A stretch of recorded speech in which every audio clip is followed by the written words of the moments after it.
উমামা বাহিনী রাদিয়াল্লাহু তাআলা আনহু বলেন, রাসূল সাল্লাল্লাহু আলাইহি সাল্লাম বলেছেন, মান সামা ইয়ামান ফি সাবিলিল্লাহ বাদাল্লাহু আনহু নারা মাসিরা মিআম।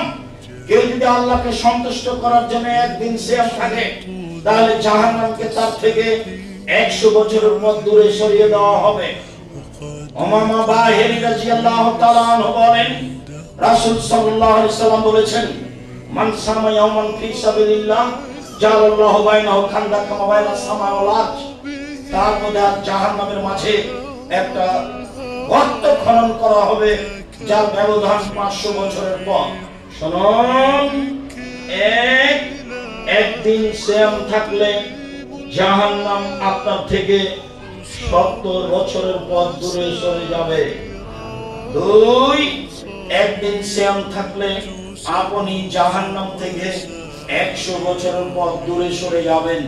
3, একদিন সিয়াম থাকলে আপনার মাঝে আর জাহান্নামের মাঝে ব্যবধান হবে 500 বছরের পথ। ফলাফলে নেকি পাওয়া গেল না জান্নাত হলো? জান্নাত হলো।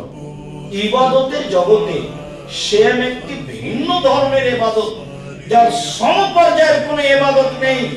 উমামা বাহিনী রাদিয়াল্লাহু তাআলা আনহু বলেন, আমি একদা আল্লাহর নবীকে বললাম, আল্লাহর নবী মুরনিবে আমালিন, একটা আমলের কথা বলেন, আমি করে জান্নাতে চলে যাব। আল্লাহ রাসূল বলেন, উমামা আলাইকা বিসসাম ফাইনাহু লা ইদরা লাহু, তুমি সিয়াম পালন করো। ইবাদতের জগতে সিয়ামের সমপর্যায়ের কোনো ইবাদত নেই। উমামা বাহিনী রাদিয়াল্লাহু তাআলা আনহু বলেন, আমি একদা আল্লাহর নবীকে বললাম, আল্লাহর নবী একটা আমলের কথা বলেন, যেটা করলে জান্নাতে চলে যাব। আল্লাহর নবী বলেন, উমামা তুমি সিয়াম পালন করো।